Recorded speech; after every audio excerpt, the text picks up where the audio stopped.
Brethren, as we started last time, and we covered the first a sermon in this series on the book of Job, we covered the fact that the most common view of the book of Job in our recent history in the Church of God has been that it's a book about self-righteousness. It's oftentimes viewed as this being a book about a man with a serious self-righteousness problem, and that God had to bring all the serious trials that were brought upon him in this book really to humble him and to bring him to the point that he could finally be converted at the very end of the book. And what we realized last time in looking at this in-depthly is that this is really a very flawed view of the book. We realize that oftentimes this view has come about from what you might say is a reverse interpretation. And what I mean by that is using the more difficult sections of the scripture to formulate the view of what the book is about. And those being the sections of the book where Job is really overcome by the trials he's going through. He lashes out at God, he has angry outbursts, he questions God's judgment. And at times, I think in the past, we have viewed those as kind of the foundation of our understanding about the book, and then turned around and looked at the foundational chapters in the beginning that really explain the behind-the-scenes story as to how all this happened and why it came about, and then tried to interpret those in light of that view, really resulting in a reverse interpretation.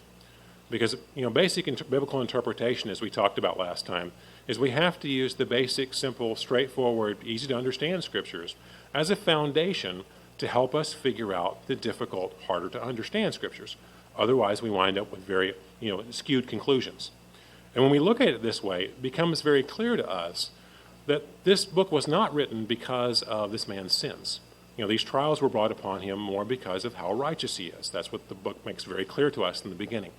It also lays out a timeline for us telling us, in all this, Job did not sin, and says that several times as we go through the beginning of the book.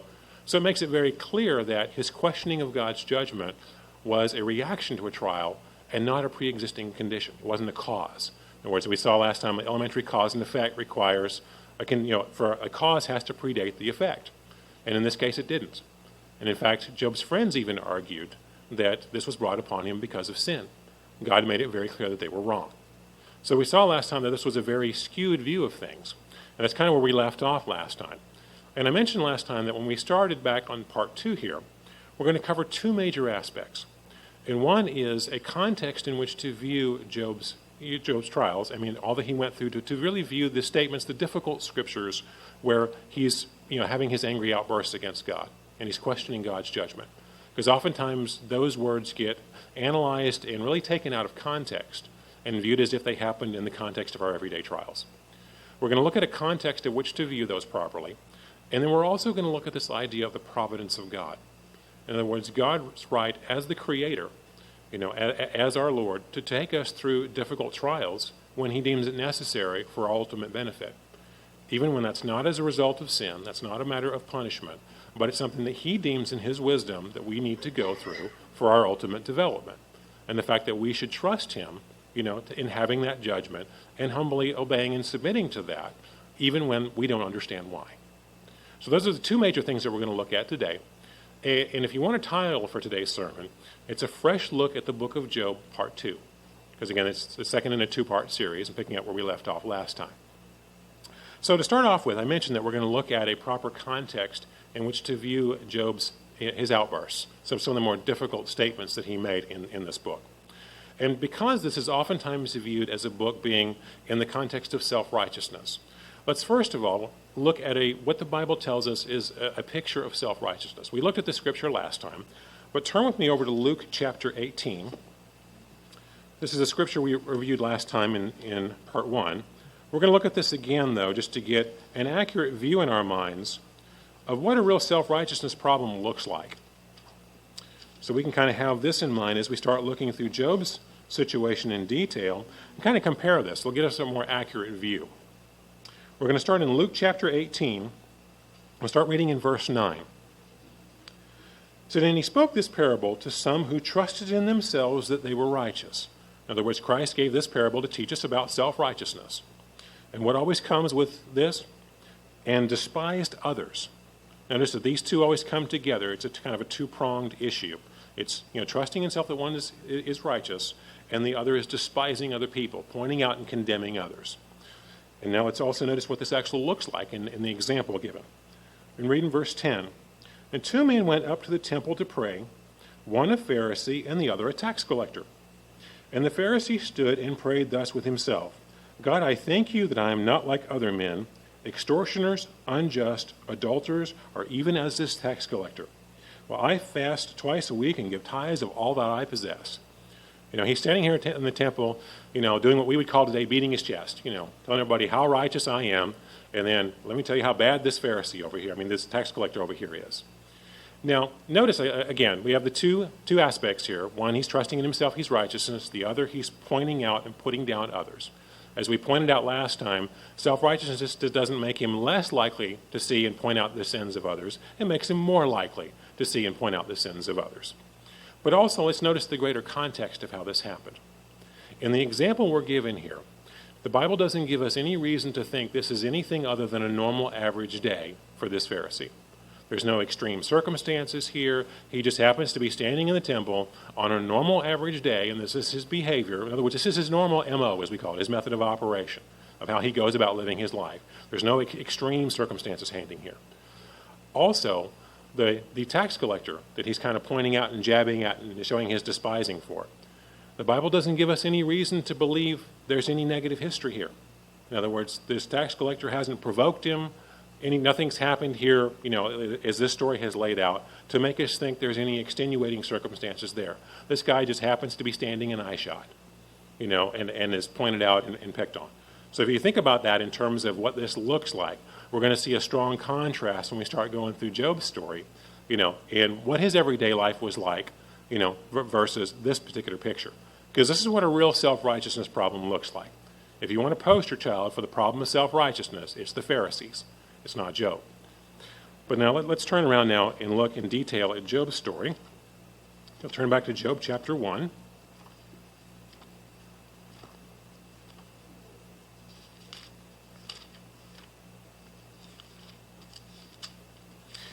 Now, we read through these first couple of chapters in great detail last time, so I'm not going to read through every bit here. I'm going to summarize a decent amount of this, and then we'll read certain sections that we're going to expound upon today.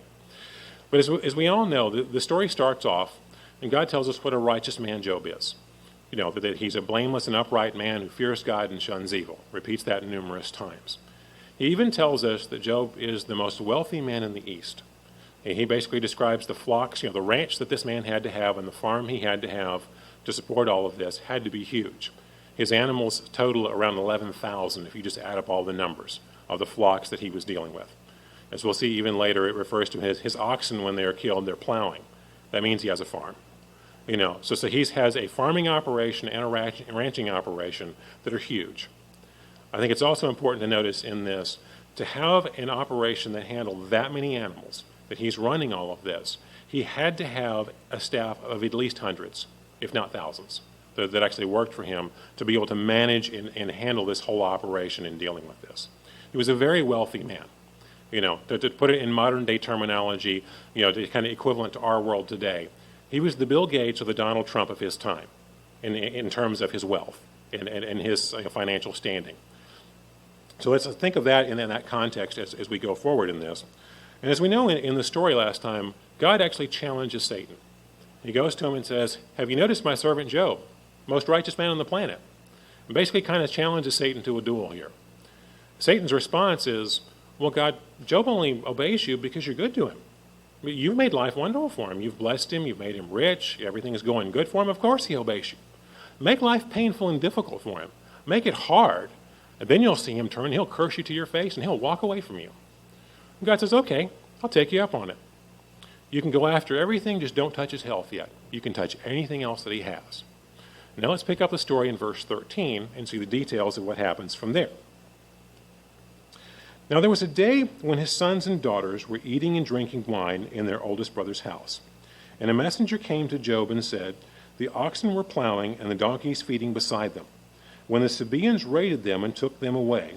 Indeed, they have killed the servants with the edge of the sword, and I alone have escaped to tell you. And while he was still speaking, another also came and said, the fire of God fell from heaven and burned up the sheep and the servants and consumed them, and I alone have escaped to tell you. And while he was still speaking, another also came and said, the Chaldeans formed 3 bands, raided the camels, took them away, yes, and killed the servants with the edge of the sword, and I alone have escaped to tell you." And while he was still speaking, another also came and said, "Your sons and daughters were eating and drinking wine in their oldest brother's house." And suddenly a great wind came from across the wilderness and struck the four corners of the house, and it fell on the young men, and they are dead. And I alone have escaped to tell you. Now notice when we talked about what the Pharisee was acting like on a normal average day, Job has just had the most horrible day you can imagine, and now let's notice his response. In verse 20, "And then Job arose and tore his robe and shaved his head, and he fell on the ground and worshipped. And he said, 'Naked I came from my mother's womb, and naked I shall return there. The Lord gave, and the Lord has taken away. Blessed be the name of the Lord.' In all this, Job did not sin nor charge God with wrong." Quite an incredible contrast to the picture we saw of the Pharisee, wasn't it? He's had all these horrendous stuff happen to him, and this incredibly converted response is how he responds to it. Now let's take a realistic look at what has occurred here and what this man has gone through. As I mentioned, he was the Bill Gates or the Donald Trump of his time. He was what we would call in our world today the equivalent of a billionaire. He went from billionaire to bankrupt in one day. With the herds he had, even the farm, the livestock were what ran all of this. They were the source of his income and revenue. They're all gone in one day. He can't even run a farm because how is he going to plow any of it without the oxen? Didn't have tractors back then. So everything is gone. Everything he has worked for years. Because think about this. He didn't develop all of this overnight. To have an operation this large, he worked for years to develop this farm and to put all this into it. He put a lot of effort, a lot of sweat and toil into this. And in one day, he's wiped out and everything is gone. This is a very devastating event that has taken place here. But add on top of that, notice in every case there were 4 servants that came up to him, and every one of them ended their story with, "And I alone have escaped to tell you." In other words, I live to tell the story. Everybody else died. He had to have a staff of hundreds, if not thousands, again, depending upon how you do the numbers, but this is a sizable number of people, and they're all dead. Now, he developed this over many years in getting, an operation of a ranch to get to the size that it was. A number of these people had to be close friends of his. He had to have long-term relationships with a lot of these people that all died, all on the same day. Just think of the loss he has just suffered. In addition to that, and we didn't read this particular scripture this time, we did last time, he had 10 children, as we talked about last time. He had 7 sons and 3 daughters. Now, previously in the story, it mentions that they would all get together in their own homes and have dinners and get-togethers together. That means most, if not all of them, had already grown into adulthood to be living all on their own, having their own house. He loses all 10 of them in the same day. Now, a man who had 10 children, obviously family is very important to him. Children mean a lot to him. He would have stopped having them, if before he had 10, if kids weren't a very important thing to him. These were children he had raised from the time they were infants. Probably helped change their diapers, helped rock them to sleep, had built relationships with them for years. Now they're all dead on the same day. Think about the impact of what has happened to this man. It's off the charts. To understand this, we've got to look at what is commonly referred to as the stages of grief. There are major stages that an individual tends to go through when they have suffered a significant loss in their life. Now, I like to cover those. There's 5 major stages people tend to go through. They are denial, anger, bargaining, depression, and acceptance. I'll cover those again just to make sure we've got those. They're denial, anger, bargaining, depression, and acceptance.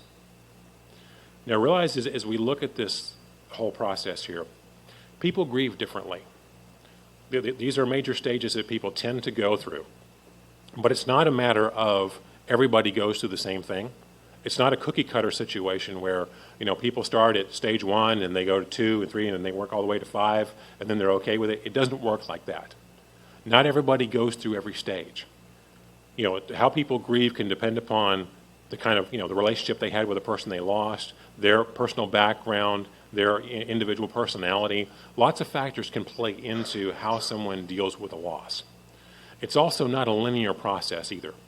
In other words, people don't progress from 1 to 5 and move their way, systematically linear through this process. They can bounce around back and forth. A person can, be suffering a major loss and, be in denial for a while. They can be angry, and they can bounce to being depressed. They can go back to being angry again. They can accept it for a while and kind of be okay, and then go back to being angry. They can bounce their way through this as they learn to deal with what's happening in their lives. And that's important to realize when you read through Job's story. Because if you watch what he's going through as you read through all of these chapters, it's like watching a man on an emotional roller coaster. Because that's exactly what's happening. You'll find at times he's, in the opening chapters, he's depressed. He curses the day he was born. He wants to die. Why was I ever born? Why didn't God just kill me the fast way and get this over with? And other times he's angry and he's shaking his fist and, this is not fair. Why did God do this to me? I'm demanding some answers. Then I'll trust in my Redeemer and, I'll hang out with God and he knows best and he's going to, be faithful to him. And he's bouncing up and down throughout this process. That's how people tend to grieve. Especially when you look at the magnitude of the grief this guy had to be going through. He lost 10 children in one day. He lost hundreds of friends, all in the same day. On the same day that he lost all of his possessions. And his whole life was turned upside down. He's emotionally going to be riding a roller coaster. I think it's also important for us to realize some of this aspect of denial. I'm sure we've all either seen, if we haven't known someone personally, we've seen a movie or a TV show where someone has suffered a major loss, like a loved one died. And initially they're like, no, that this can't be true. It can't be true. They can't be dead. I talked to them yesterday. They can't be dead. They're literally denying the reality that this is taking place. That's not the only way that this plays out. This can also be, not denying the actual existence of the event, but not being connected with the reality of what has taken place. Think of it like this. When I was doing my master's degree in counseling a number of years ago, one of my professors was kind of illustrating a point related to this. And an example that she used, she said, you have to realize when people receive very bad news, she said, it's not something very devastating. She said, they oftentimes go deaf. And what she meant by that was not to say that they literally, physically lose their hearing. What she meant was they're oftentimes so overwhelmed they cannot process information afterwards. The example she was using was someone sitting in a doctor's office and they've just received a catastrophic diagnosis. Just out of the blue, they just received very troubling news they didn't expect coming, and they're shell-shocked. And she said oftentimes what happens after that is the doctor then goes into discussing treatment options or where we should go from here and giving them information. And the person standing there, nodding their head and trying to ask like they're trying to pay attention. She said, but you have to realize in many cases afterwards, they're not going to remember anything that was said to them because they were so shell-shocked by what just took place. They're in a daze. They're just stunned. And we have to realize in looking at some of Job's situation, that's probably what happened in the first part of this. Because how do you take in one day, I just lost everything, all 10 of my kids are dead, and most of my friends are all gone too. And you're processing that all in the same day. You're going to be shell-shocked. Some of the reality of this is really going to hit home a little later in terms of the full impact of what has taken place here. Now realize also, we're just getting started with what happened with this guy. After this happens, as we've just played out, he has a very converted response. God later challenges Satan again. Have you noticed my servant Job, most righteous man on the planet, blameless and upright man who fears God and shuns evil? You told me that if I let you after him, he would turn on me. He's had nothing but a converted response. You incited me to do this in vain. You're wasting my time here. Because he didn't turn on me. He's been totally faithful. So Satan's response is, oh, but let me turn the volume up even higher. Let me go after his health. Health gets to people like nothing else does. Let me go after his skin. Now we'll see him mess up. God says, okay, we'll let you go after him. Just don't kill him. You can do anything, just don't kill him. Now let's pick up in verse 6 of chapter 2 and pick up the story. So the Lord said to Satan, behold, he is in your hand, but spare his life. In other words, you have free rein, you can do anything, just don't kill him. I want him alive when this is done. And picking up in verse 7, then Satan went out from the presence of the Lord and struck Job with painful boils from the sole of of his foot to the crown of his head. And he took for himself a potsherd in which to scrape himself while he sat in the midst of the ashes. Now imagine this. On top of everything else that has happened to him, he now has painful boils all over his body. So much so to the point that when the three individuals referred to as his friends, that we'll talk about in a minute, show up in the story, they don't initially recognize him because the boils have disfigured him. Later in the book, we won't look at specifically these verses, but he mentions that children were afraid of him, that adults are grossed out by seeing his appearance and what he looks like because he's so disfigured. He's now not only in pain and miserable all the time, he's quite frankly got lots of identity issues. His whole life has been turned upside down. He doesn't even look the same anymore. He can't even rest comfortably because he's in pain all the time from what he is going through. Because there's a cumulative effect that we have to, as we cover each aspect, we have to add that on to everything we've discussed previously, because this is what he would be facing when we read, again, his difficult outbursts later. Now let's pick up in verse 9. Then his wife said to him, "Do you still hold to your integrity? Curse God and die." And then, again, notice his response to this. But he said to her, "You speak as one of the foolish women speaks. Shall we indeed accept good from God, and shall we not accept adversity?" In all this Job did not sin with his lips. Again, thinking back to the example we started off with the Pharisee, quite an incredible contrast, isn't it? This man is in unbelievable circumstances, and he's still acting very converted. He hasn't messed up yet at all through all that he's happened. Again, compared to the Pharisee, this is a night and day contrast in terms of how he's responding. Now let's talk about Job's wife. Now, I'm going to suggest to you up front that we seriously need to give this woman a break. And in the history of I've witnessed in the Church of God growing up all of my life, I've really seen Mrs. Job, as I'll call her, really given a hard time because of this particular verse. Now, let's stop and put ourselves in her shoes for a moment. What do we know about this person? And all that we know about her as an individual. We know that, she had 10 children. They were obviously adults by this point. She had given birth to all of them. We know she was Job's wife, and they had a very wealthy household. What do we know about her as an individual? Nothing really, do we? We have one verse in the entire Bible, one statement that she made throughout the course of her entire life is all that we know about this woman. Oftentimes, she gets talked about and characterized very negatively, not just in regards to this comment, but as a person in general, based upon this. Now, if we put ourselves in her shoes, would we want someone, or lots of people, I should say, to judge us, and judge our entire lives, make very harsh comments about us to thousands of people, and all that was ever known about us was one comment that we made throughout our entire lives under very extreme circumstances? I know I wouldn't want to be treated like that. So what I'd like to suggest is we really need to give this woman a break. Because let's look at her words in context as well. This book is written focused on Job. It's focused on how things affected him, because that's the whole subject of the story. But now she's his wife. So if she's living in the same household with him, when he loses all of his wealth and all of his possessions and goes from billionaire to bankrupt in one day, that happened to her too.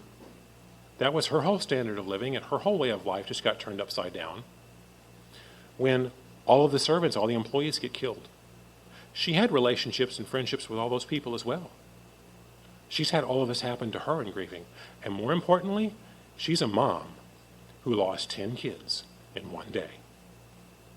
It's devastating for a mom to lose a child. She lost 10 of them in the same day. These were the kids that she gave birth to, that she nursed, whose diapers she changed, that she cared for when they were small children and raised them all those years. Now, generally speaking, moms tend to have a stronger emotional attachment in many ways to kids, just by virtue of the relationship they have with them growing up and the emotional makeup of women versus men. Just generally, that's not always true, but that generally speaking tends to be the case. Generally speaking, it would probably be more devastating for her as a mom to lose 10 kids than it was for Job as a dad to lose 10 kids. So we have to think about this in this context. When she makes this comment, the only trial she's missed out on so far is the boils. But let's add an additional factor to this. She now has a husband with severe health problems. she's now a caretaker. She's now caring for a man who's going through all of this with additional stress on her, in addition to losing all of her wealth, losing her status in the community, losing her friends, losing her children, and she's now a caretaker. And she's going through the stages of grief as well. One of the major ones being anger. She's lashing out, wanting someone to blame for all that she's going through.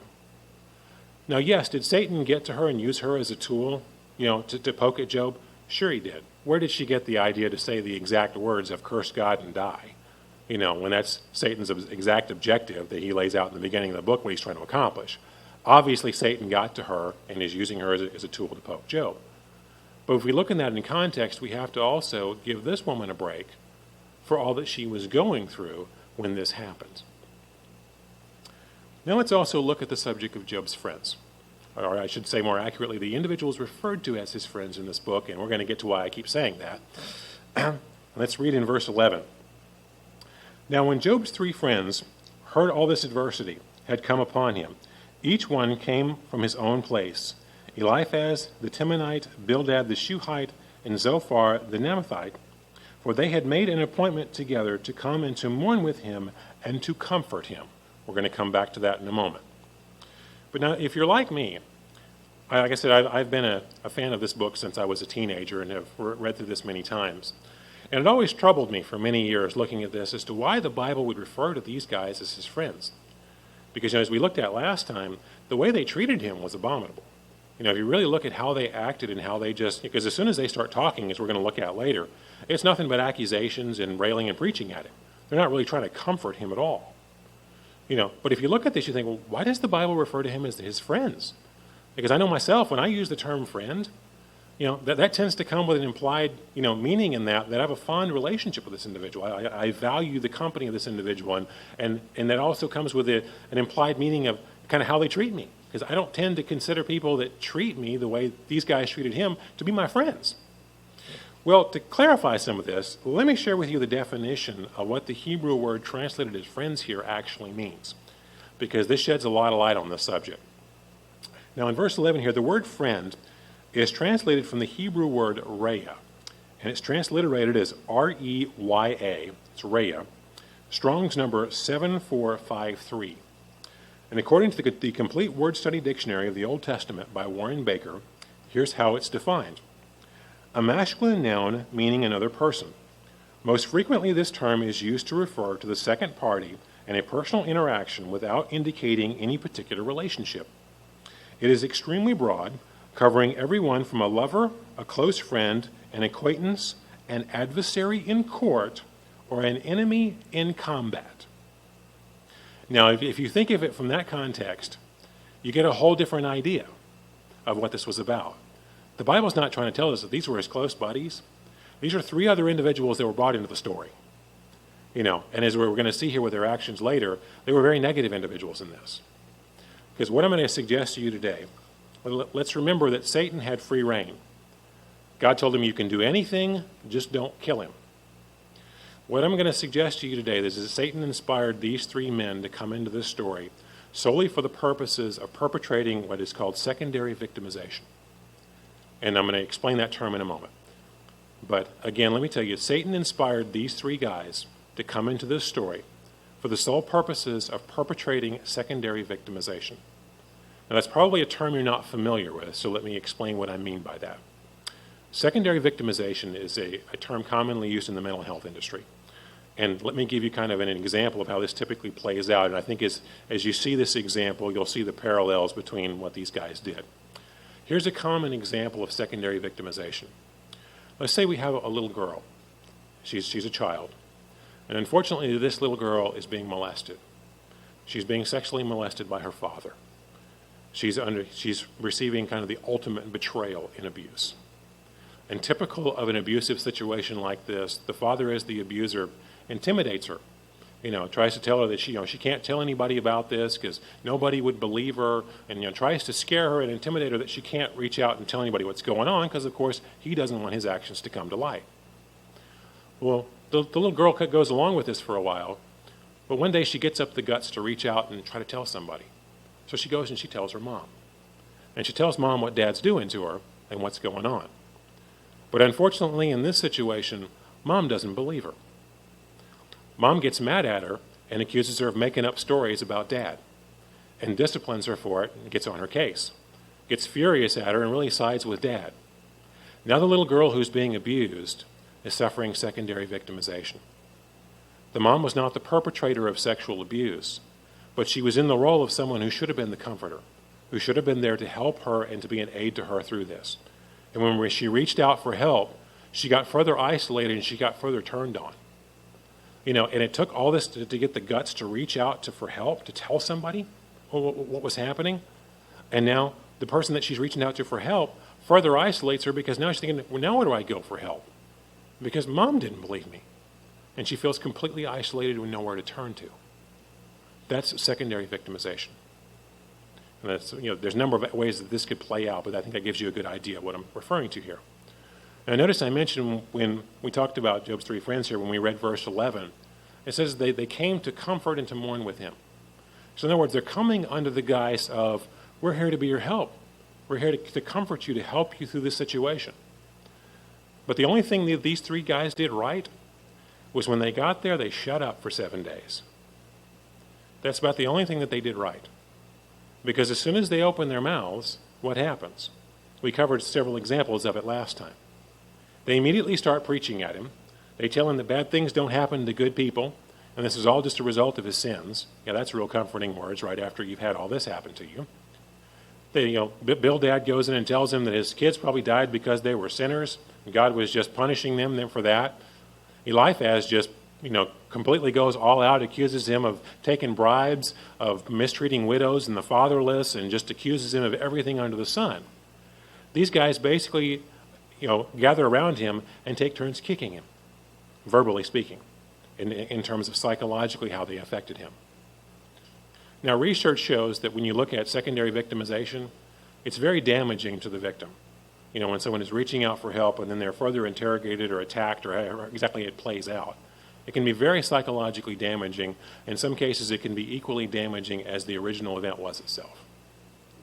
So that's why Satan understood this and brought these three in to perpetrate this upon Job, again, to inflict as much psychological damage and as much pressure upon him as he possibly could. And he's also very much isolating him. This is a man now who's, all of his kids have died. His wife's having a hard time, dealing with all of this. His employees and servants are all of them are dead, because 4 of them showed up and said, I alone live to tell the story. Everybody else is gone. He's completely isolated. Now children are afraid of him. Adults are grossed out by him. Who does he have to turn to? Really nobody. And the only people that we see in the story that are around him, they're taking turns kicking him. This is the situation this guy is in. This is the context we have to look at his statements when we view his outbursts, is to view it in this context. Now let's look at the subject of sleep deprivation, because this is going to add some major details to this as well. Let's turn over to Job chapter 7.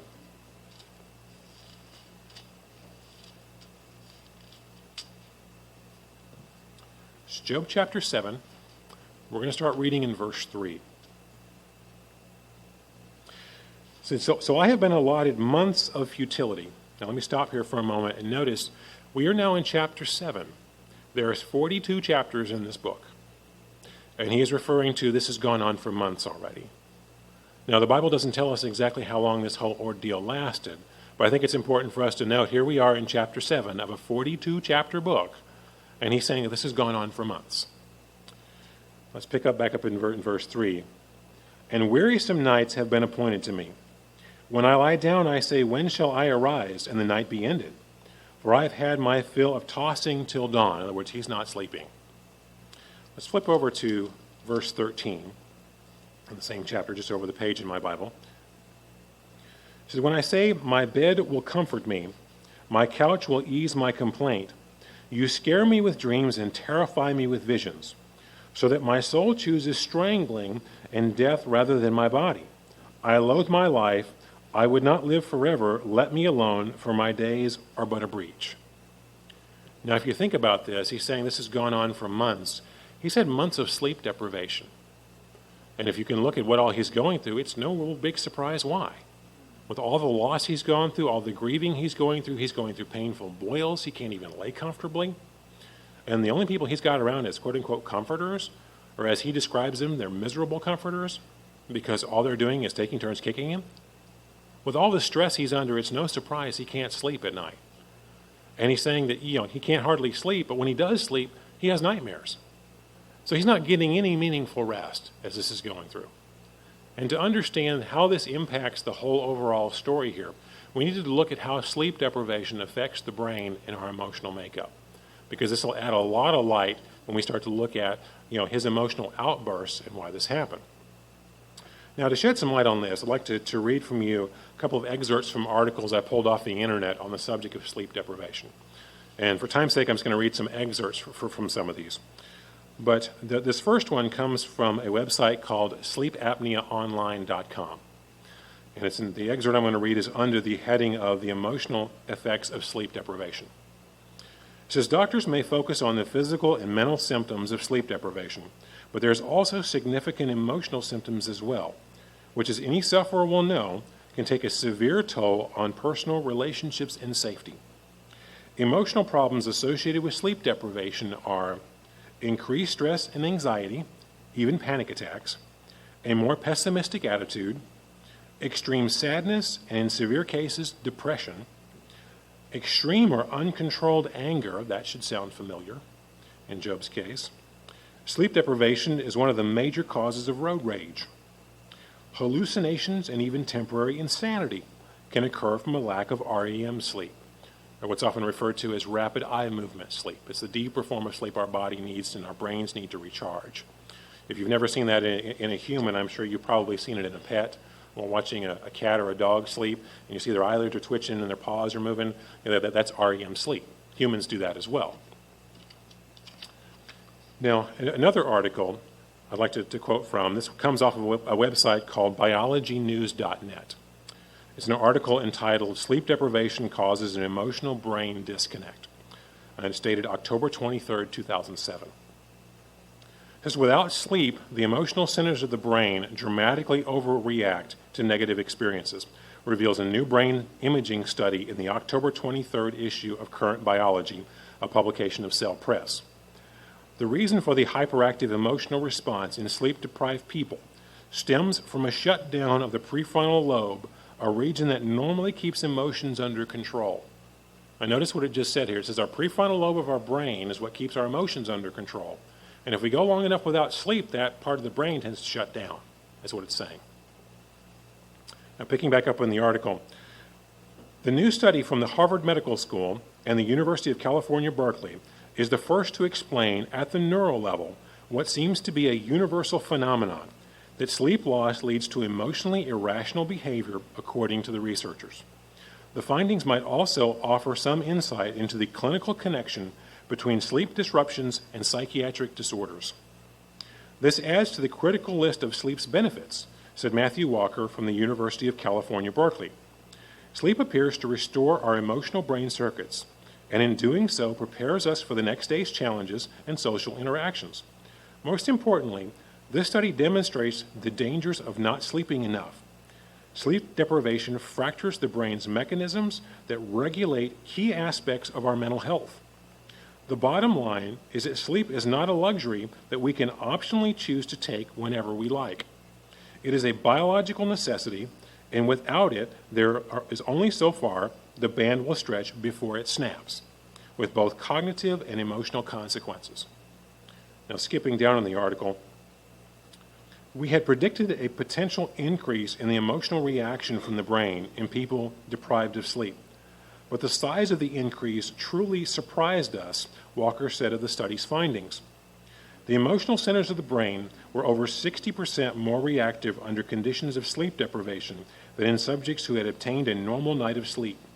It is almost as though, without sleep, the brain reverts back to a more primitive pattern of activity, becoming unable to put emotional experiences into context and produce controlled, appropriate responses. Now, if you think about it in that context, here you have a man who has, again, gone from billionaire to bankrupt in one day. He's lost everything. That in of itself is very emotionally traumatic. In addition to that, on that same day, he lost hundreds of friends, all wiped out at one time. He lost all 10 of his children that he had had relationships with for years. They're all dead on the same day. He's going through massive stages of grief in dealing with all of this. On top of that, he has painful boils all over his body. He's in extreme pain. He can't get comfortable. His wife's having a hard time dealing with this and vents some of that emotion towards him. In addition to that, he has 3 individuals who show up and basically take turns kicking him for a while throughout this whole story. In addition to that, he's gone through months of sleep deprivation, and the parts of his brain that give us controlled emotional responses shuts down. How do we realistically expect this guy to act? Is it rational to think that this guy's going to have intellectual, emotionally appropriate responses to what's happening here? Not even close. We can only realistically expect this guy's going to have a hard time dealing with this, that he's going to overreact to things, that he's going to have outbursts of anger, inappropriate to the situation that's happening, and be irrational and illogical at times. That's just reasonable to expect with someone who's going through what this guy's going through.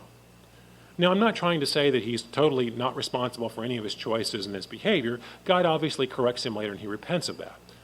But I'm saying if we look at his words in context, it shouldn't be any real big surprise that he's having outbursts of anger and he's saying outrageous things.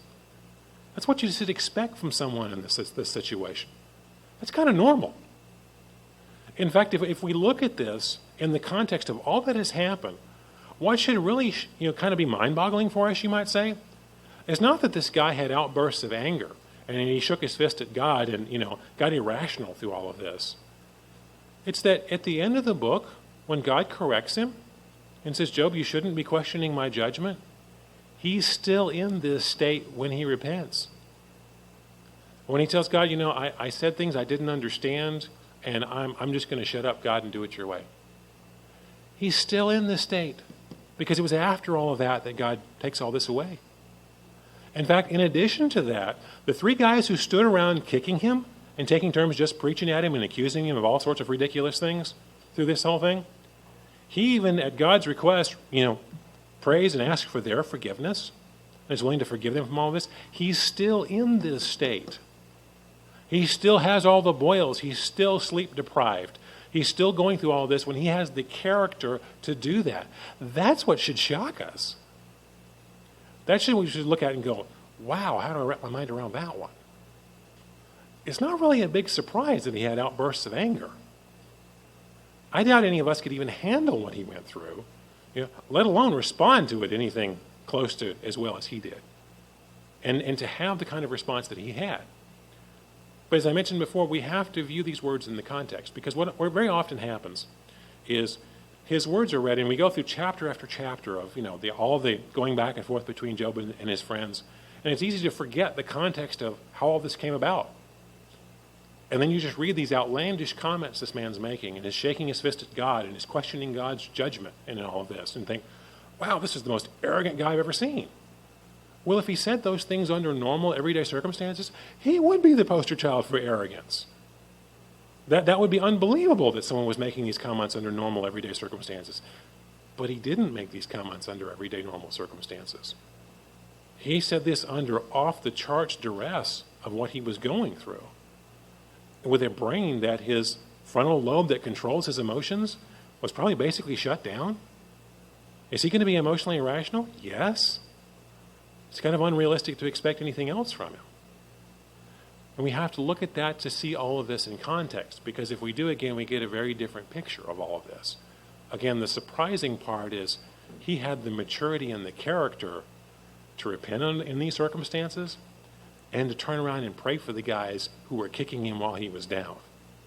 That's the off-the-charts thing that should really boggle our minds, is the character this man had even under these circumstances. Let's also look at something else here to kind of flesh out some of this picture. Now, as we mentioned last time, Job's friends were all arguing from the perspective that bad things don't happen to good people. That was basically, as we saw last time, even in chapter 4, Eliphaz immediately starts off with, when have the righteous ever perished? Basically saying, bad things don't happen to good people, Job, so this has got to be punishment for your sins. It's the only way this could happen. And as we saw last time, that was a very erroneous argument. they weren't the only ones coming from this perspective. Because see, Job argued through all of this book that, no, I've been a righteous man, this happened to me anyway. That's when God says in chapter 42, verse 7 and 8, we won't turn there for time's sake, but we read it last time, where God says to the three friends, you didn't speak the truth of me as my servant Job did. Well, if you look at the comment, as my servant Job did, what were the two arguments about? The three friends were arguing that, this had to happen, this is punishment for sin, because this has to have been about a sin. Job is saying, no, I was a righteous man, this happened to me anyway. That's what he meant by as my servant Job did. In other words, Job was arguing the truth. Now, God obviously wasn't validating everything Job said because God spends 3 chapters correcting him. But let's also look at, because Job was arguing from a similar perspective in some ways in terms of an underlying belief that his friends were. That was why he was struggling so much with the subject. Now, in chapter 7, let's look down at verse 20. And we're going to see what I'm talking about here. This is Job, and he's talking to God. Have I sinned? What have I done to you, O watcher of men? And why have you set me as your target, so that I am a burden to myself? Why then do you not pardon my transgression and take away my iniquities? For now I lie down in the dust, and you will seek me diligently, but I will no longer be. To put it in modern terminology, Job's saying, you're killing me here. You're absolutely killing me with this. But follow the logic of what he's arguing. What have I done to you, God, that you're doing this to me? What's the underlying logic behind that whole realm of thinking? Bad things don't happen to good people. I've been righteous, I've been faithful to you, so why are you treating me like this? What have I done to you to tick you off that you want to treat me like, what have I done that's so bad? And if I've done something so bad, why can't you forgive me and let's get beyond this? The underlying logic of the whole thing is bad things don't happen to good people. So therefore, he's demanding an answer from God, saying, tell me what I did wrong. He's wanting God to justify it. And if you follow through this book from numerous chapters, he's coming at this subject again and again from different ways. But the underlying logic is, basically he's asking God to justify this to him. What did I do to bring this about? Because I think I've been faithful. God agreed. In the beginning of the book, he made it very clear he didn't do anything to deserve this. But if you notice, he keeps asking that question all throughout the book. And if you look at those last 3 chapters where God goes on his discourse correcting him, what you're going to notice is God completely sidesteps the question. He never comes back and says, Job, here's why I did this to you. Here's what you did. God's already made it clear from the beginning he didn't do anything in terms of a sin that he's being punished for this. What God's telling him through the whole thing, if you read through those 3 chapters, it's primarily a nature appreciation course, you might call it. It's, where were you when I formed the foundations of the earth? What did I attach him to? If you understand, tell me. Why do the waves in the sea stop on the beach at a particular point and not go any further? Please explain it to me. Why does the eagle fly? How does that work? And he keeps walking him through all these parts of nature. Because the logic he's appealing to is, Job, I'm the creator, and you're my creation. I'm bigger than you. I'm smarter than you. I'm wiser than you. I've been around a lot longer than you. And there's stuff I know that you just don't understand. And you're just going to have to accept that. See, Job was asking the wrong question. His whole point was, justify to me why this has happened. Again, from the framework of what have I done in terms of a sin that I'm being punished for, that this has been retribution upon me for. Well, that wasn't even the issue. God makes that very clear in the first several chapters. And in his condemnation to Job's friends. That was not the issue. His whole point was, I'm the creator. I have the right to do this. I'm wiser than you, and you're going to have to accept that. You're going to have to deal with this subject and just accept my judgment, even when you don't understand it. That's what Job came to see at the end, when he says, I uttered things I didn't understand. Too great for me that I just didn't know. In other words, Lord, I'll just shut up and do it your way, God. Because God never gave him an explanation as to what happened. What Job came to see was, God is this great, all-knowing, all-powerful individual who's smarter and wiser and more just than me, and I just have to accept his judgment, at times when I don't get it and I don't understand it. Because see, what this book is, as I mentioned before, it's primarily about the providence of God. I'm not suggesting for a moment that's the only lesson in this book. There's 42 chapters. There's tons of lessons here. But the primary point here is not about sin. It's not about self-righteousness. It's about God's right as our Creator to take us through trials that may be difficult and hard for us to go through at times when we don't understand it. We didn't do anything from a sin standpoint to deserve this happening. But we have to suffer through it and endure it. And we have to trust God's judgment that it ultimately turns out for our best benefit, even when we don't understand why it's happening, even when it makes no sense to us at all when it's taking place. The Bible refers to it as partaking a part of Christ's suffering, or suffering as Christ suffered. Let's take a look at that briefly. Let's turn over to Romans chapter 8.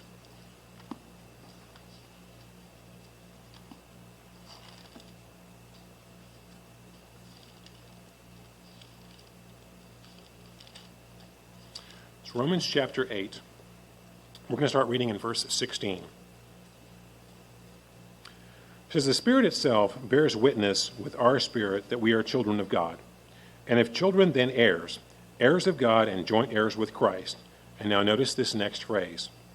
"If indeed we suffer with him, that we may also be glorified together."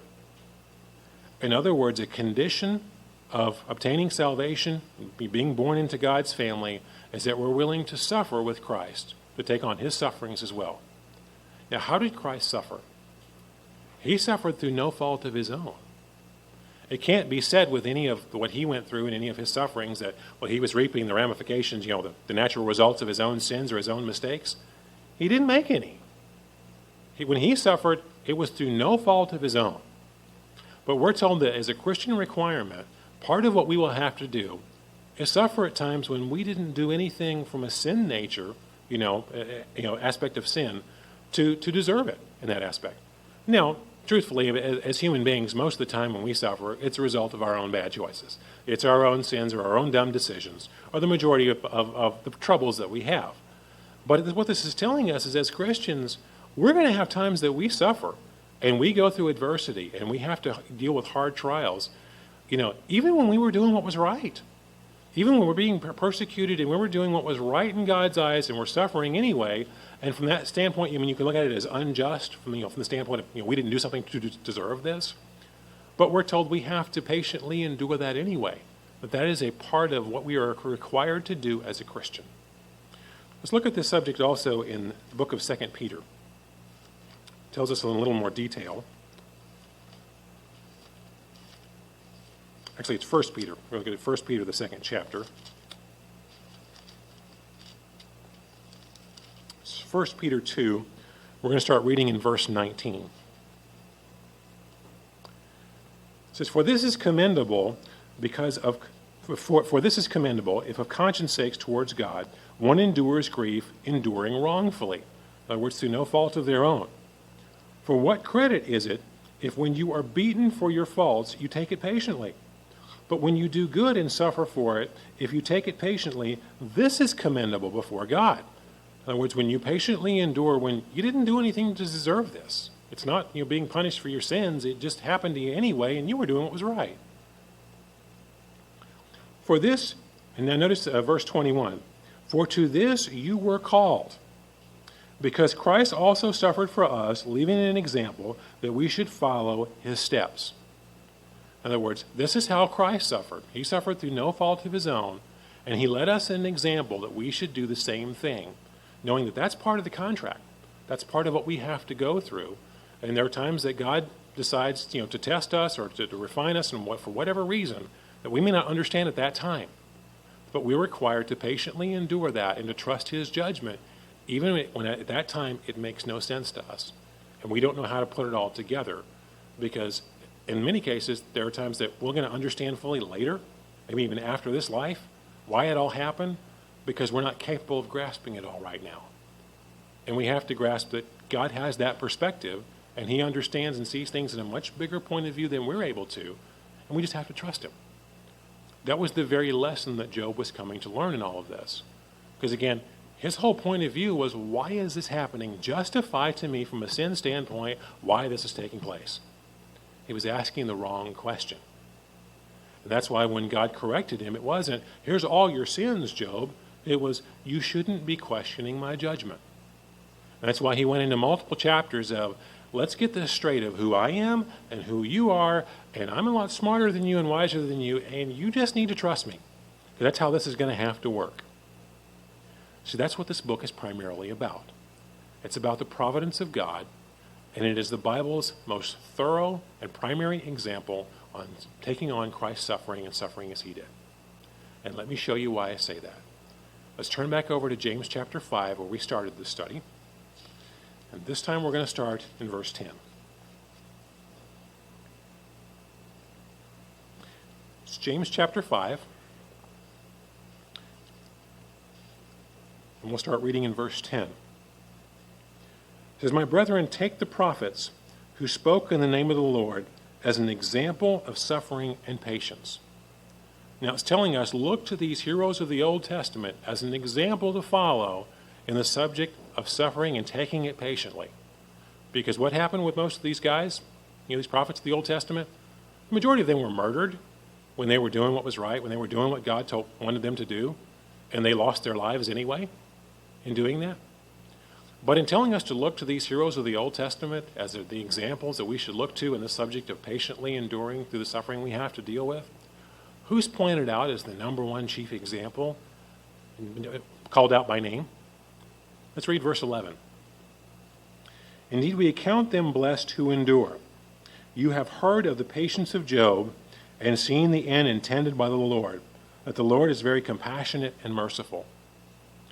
Who of all those examples are we to look to as the primary example pointed out by name on this subject? Job. The patience of Job is who we're to look to, because that's what he was learning. To patiently endure, even when he was suffering through no fault of his own, through unbelievable circumstances. That's why God picked a man who he said was the most righteous man on the planet. He went on and on about how incredibly righteous he was. Again, if he had picked someone caught up in a major sin, it confuses the entire subject. That's why he picked this individual to teach this lesson. But he also particularly picked this individual. He gave us someone, and he turned the volume up so high that we would have to see this man struggling and going through some difficulties as he goes through all of this. And to understand this particular lesson, let's turn back over to Job chapter 19. We're going to look at a statement Job made here, kind of understand why, and then look at a broader lesson here. It's Job chapter 19, and we're going to start in verse 23. It says, "Oh, that my words were written, oh, that they were inscribed in a book, and that they were engraved on a rock with an iron pen and lead forever." He's sitting here saying, I wish this was recorded, and I wish this was preserved forever. Well, it was, because we have it here. And it was essentially written in stone, engraved in a rock forever, because it was included in the Bible. And here we have it thousands of years later. But I don't personally believe that God heard him say that and decided, okay, I'll take you up on that. We'll write that in a book. I think God was way ahead of him. I think when God said, "Hey, Satan, have you noticed my servant Job?" and started this whole ordeal, he already had in mind the subject of writing this. And let's understand why. Now, if you look at Job's comments here, when he's going on about why, I wish all of this was written in a book, I wish that this could be preserved forever. Let's get a little bit into his head and understand some of the emotion behind saying that. This is a man feeling very isolated, who has gone through, all of these horrendous trials. He says children are afraid of him, adults are grossed out by him. Most of his family is dead. A lot of all of his close friends are all dead at this point. And the only people he's got around him are those who are taking turns kicking him, basically. He's got nowhere to turn, no one to reach out to for understanding or to help him. Now, a very common desire that we all have as human beings, especially when we're going through something very difficult, very traumatic in our lives, is a desire to be understood. We even have terminology for that today. We oftentimes refer to having our feelings validated or validating someone else's feelings of what they're going through. What that is about is the desire to be understood. We want somebody else to get it. We want someone else to understand what we're going through to get what we're experiencing and what it's like for us to go through it. Because there's just something therapeutic and healing about that somebody else understands. I'm not completely alone.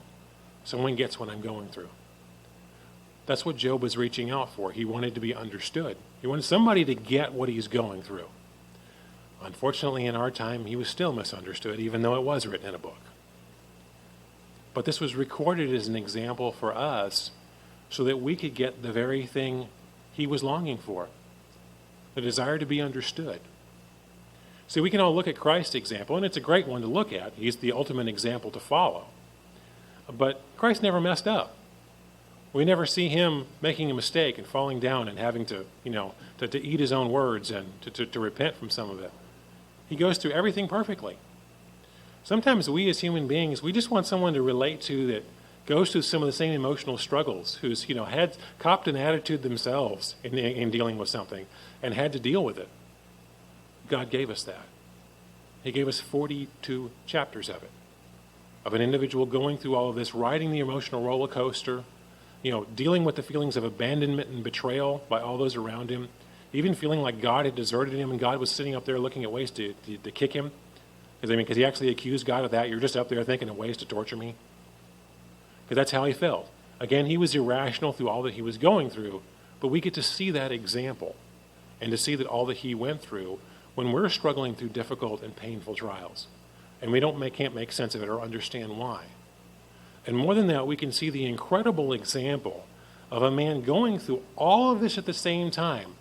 Well, even when he didn't understand why this was happening, and we have no reason to believe he knew the behind-the-scenes story when God's telling him, don't question my judgment, where he had to stop and say, you know what, I'm just going to suck it up and deal with it. God knows what he's doing.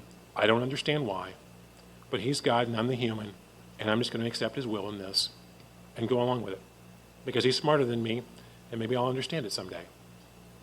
And even more than that, because one of the most difficult things for us to do as human beings is to pray for our enemies, is to try to be good to the people who are kicking you when you're down.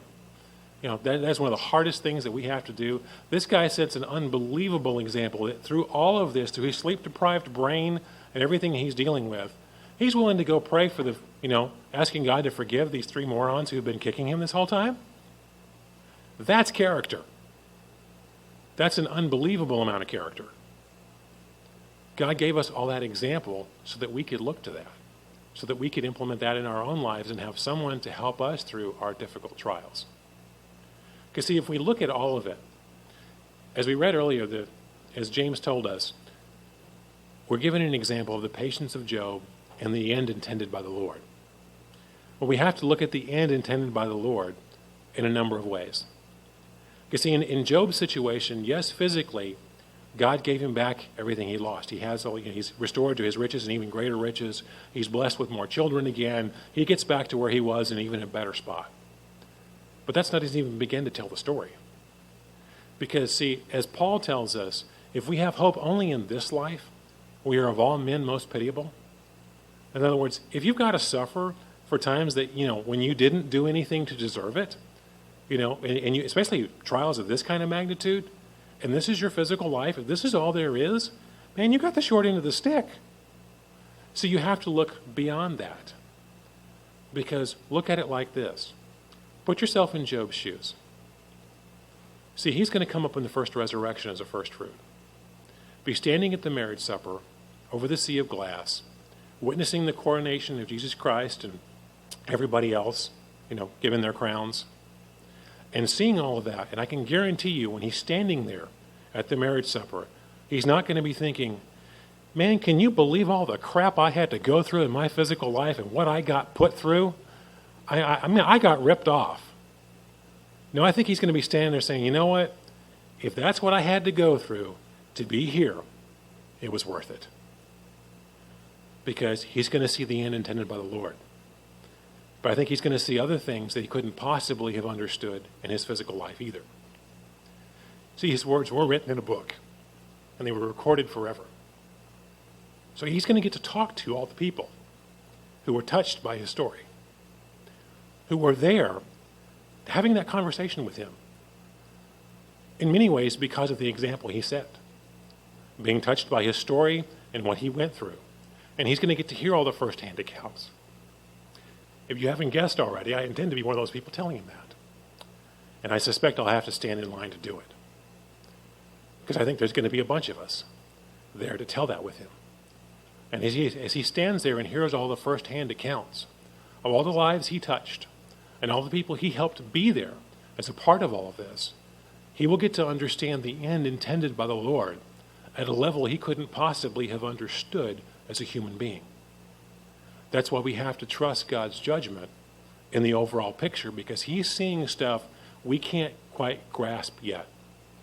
That's why the whole moral of the story God was telling him was, you just need to shut up and follow me and accept my judgment, because you can't even grasp it all yet. And see, brethren, if we can understand this story properly, if we use basic biblical interpretation, use the basic straightforward scriptures to help us understand the difficult ones and get a proper orientation with that, and then read his words in context.